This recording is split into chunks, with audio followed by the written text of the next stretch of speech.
feels like that because that's how I feel. That is exactly how I feel.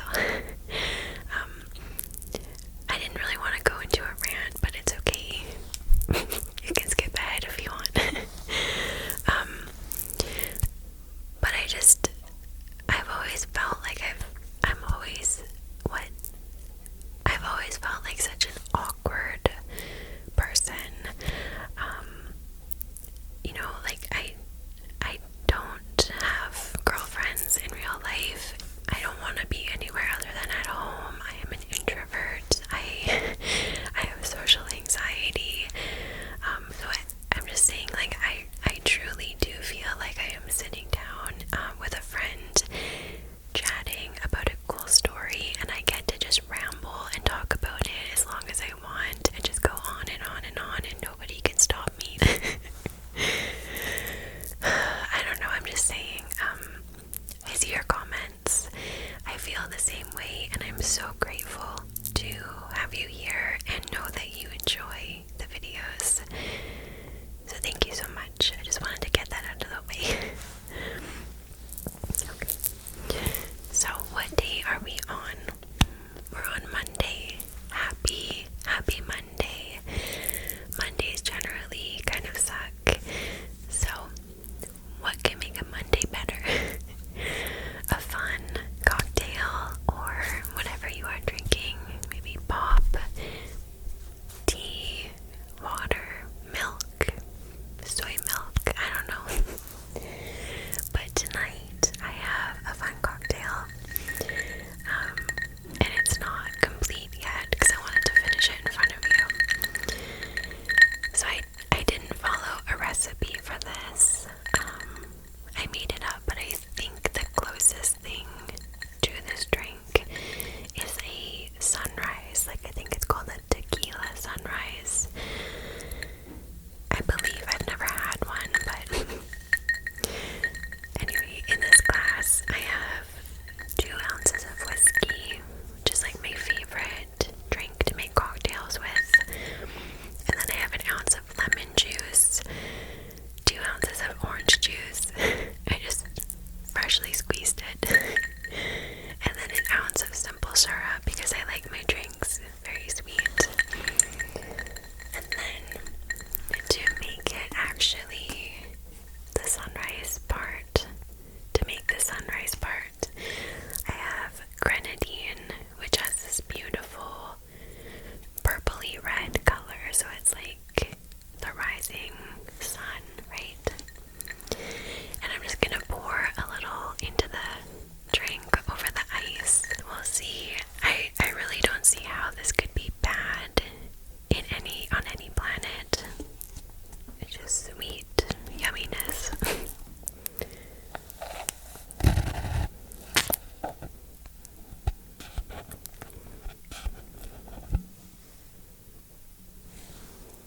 And it smells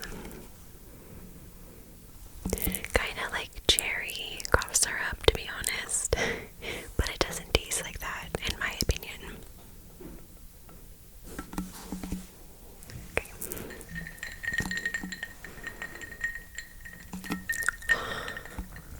I almost, that was close. I almost spilled it on my pants again.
investigation. He was described as just an all-over amazing man, amazing father, and he was the last person on earth that anybody expected to just up and vanish. He was married to the love of his life named Margaret. They had married in, I think, 1952. They had 5 children together, as well as several grandchildren, and they were very happy.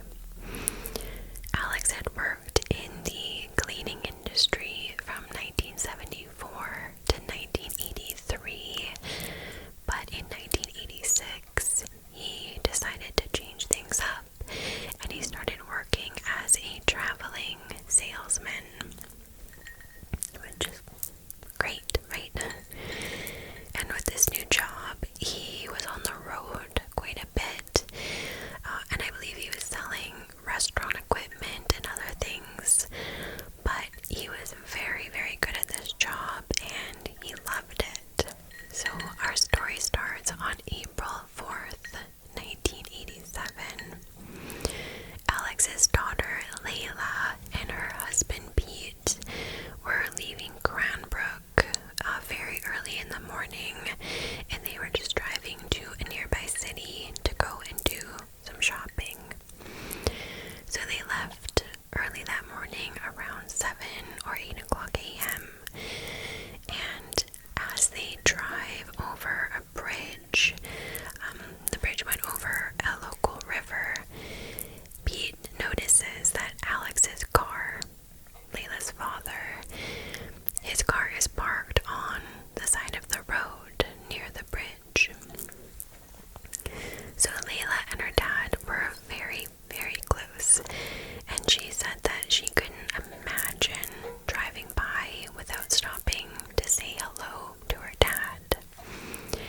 So they pull over, then they walk down to the river to go and see him, but when they get down there, they don't see him anywhere, which was kind of weird, but like it wasn't super weird yet, but they are wondering like where is he? The only reason that he would have parked on the side of the road in this spot was, probably to go down to the river and fish, and they didn't see him anywhere. So they climb back up the riverbank and they go back to his car, and Layla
police are now wondering, like, especially because of the fishing equipment found in his car, they're starting to wonder about worst case scenarios.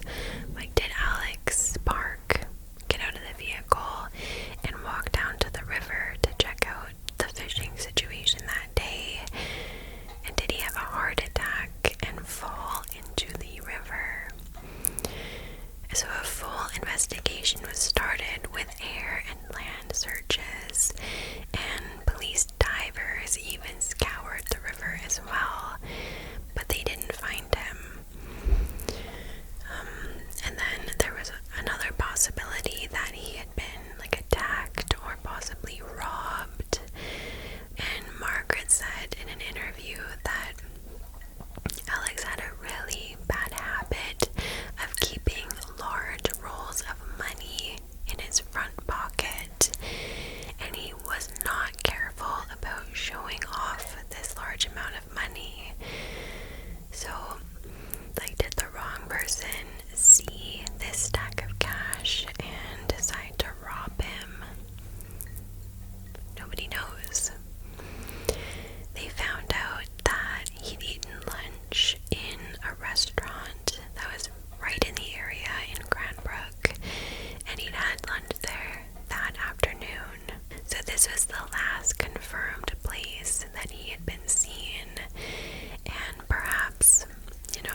No, they are trying to move on as best they can.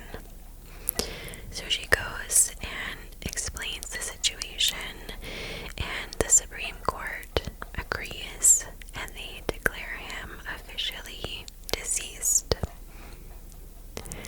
However, this is where things took a very, very weird turn. Margaret called the BC government in regards to obtaining Alex's birth certificate. And shockingly, the Canadian government had zero record of Alex Cooper. So Margaret is learning that her husband literally did not even exist on paper.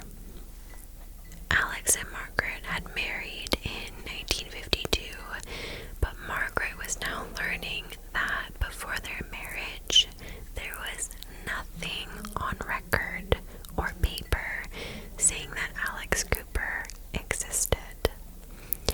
He had no birth certificate, no high school transcript, no medical papers, no military papers. He had no history in any regard. So the family is obviously very confused. They have no idea who their husband and father are, and they don't know what to think. Like, I'm sure Margaret was feeling incredibly overwhelmed, knowing that she'd basically been lied to from the beginning of their relationship.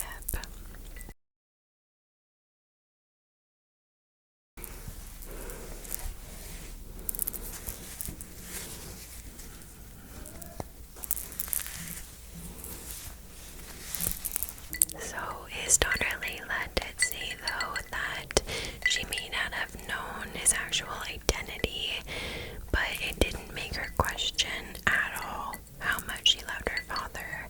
Like, she loved him no matter who he was or what he was called.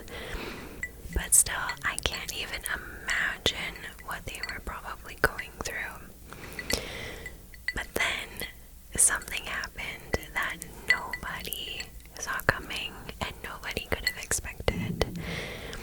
4 years after Alex Cooper went missing, the family would finally get some real answers. And these answers, as I said, were the last thing that anybody expected. So on May 27th, 1991, another Canadian man was reported missing by a friend. This man disappeared from a lodging house located in Toronto, Ontario, which is a long ways away from BC. But the unusual thing was that this man was extremely similar to Alex Cooper, and his last name was even Cooper. He was called David Cooper. Just like Alex Cooper, David Cooper was a traveling salesman.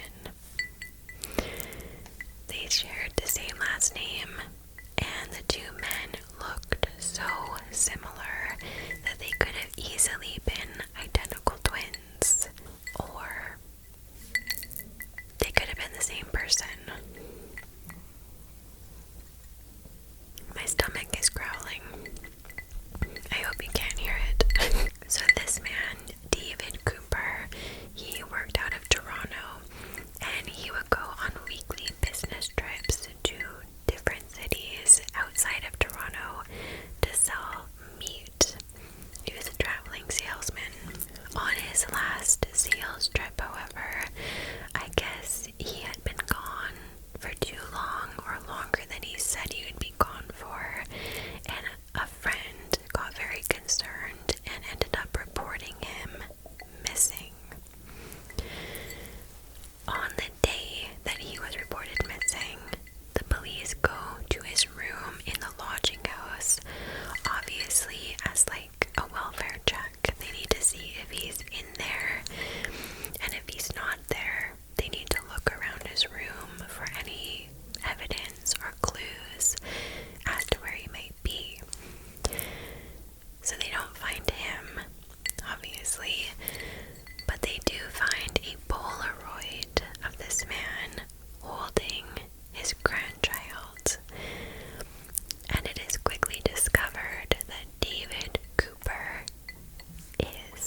obviously their prayers have been answered. They believed that for all those years he was dead, and here he is alive and safe.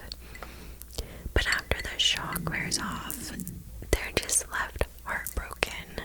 Like, they are heartbroken that their husband and father didn't just abandon them, but he made them think purposely that he was dead. Yeah. Very, very sad. Did I mention this? Shoot, I think I forgot to mention that most of the information in this video came from the TV show Unsolved Mysteries, and I'll leave a link to that episode on YouTube.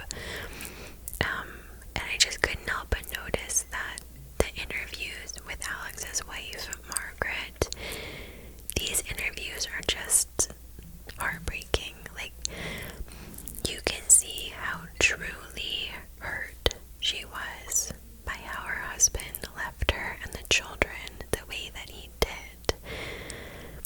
Like, to me, it looks like she would never be able to forgive him for this. Like, she's just crushed. That's how I see it and interpret her body language and emotions, but maybe you guys would think differently. I don't know. Alex, but David Cooper in Toronto was reported missing on the 27th. Police came and looked that day around his room, and on the 29th, so 2 days later, he finally returned home from his sales trip. Alex was very quick to notice that there had been police in his room. He noticed right away that they had used dusting powder, like, all over the place to try and get fingerprints.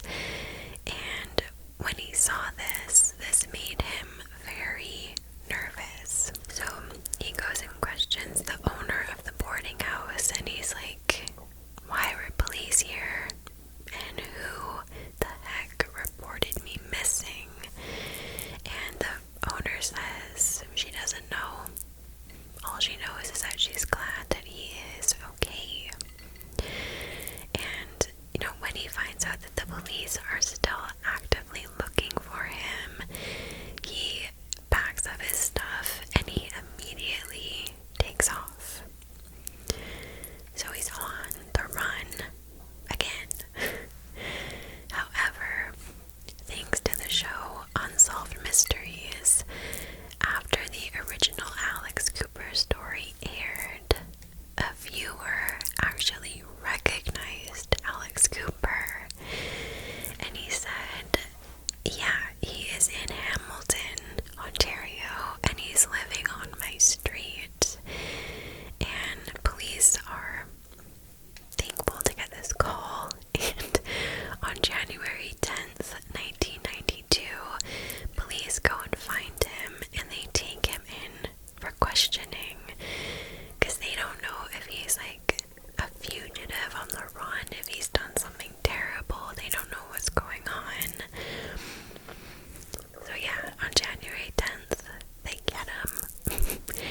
And Alex's family is finally going to get the answers that they have been waiting for all of these years.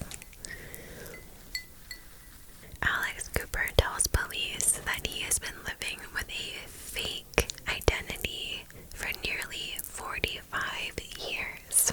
His real name is Albin Arsenal. And this was his story. So in 1948, he got into some serious trouble when he was falsely accused of robbing a Canadian Pacific Railroad office where he had been working at the time. So he was accused, but he said that he absolutely did not do it. It wasn't him. And Alex, or Albin, he refused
So in a way, like, I do kind of understand, but still, Margaret sadly passed away in 1996, and Alex Cooper, or Alden Arsenal, passed away in 2007. So wild, right? Like, what a weird story.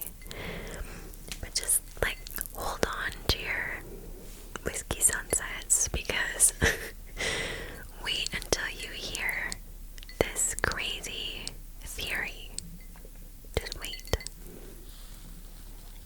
So I don't know if this is like an actual running theory or not, but I saw this comment under the Unsolved Mysteries video, and this person commented saying that they couldn't help but notice the similarities between Alex Cooper and a man named D.B.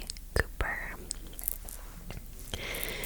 So for those of you who don't know the story of D.B. Cooper, this man hijacked a plane in 1971.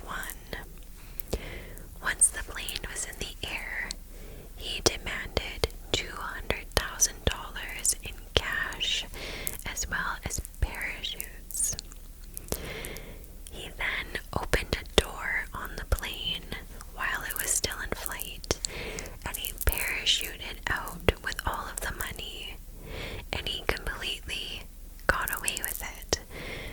The case has never been solved, and nobody knows who this man was. Some of the money was found, like, washed up on shore in Washington, but no evidence of him has ever been found. And this is the crazy part, because look at these similarities. Like, first, the sketch of D.B. Cooper, the hijacker. This man looks like Alex Cooper. Like, I don't think you can actually argue with that. They look the same, or no, they look very similar. Second, the last name, Cooper. Like, he changed his name to Alex Cooper, and then when he had to go on the run again, he changed it to DB. No, he changed it from Alex Cooper to David Cooper, and then the person who boarded the plane wrote his name down as DB Cooper.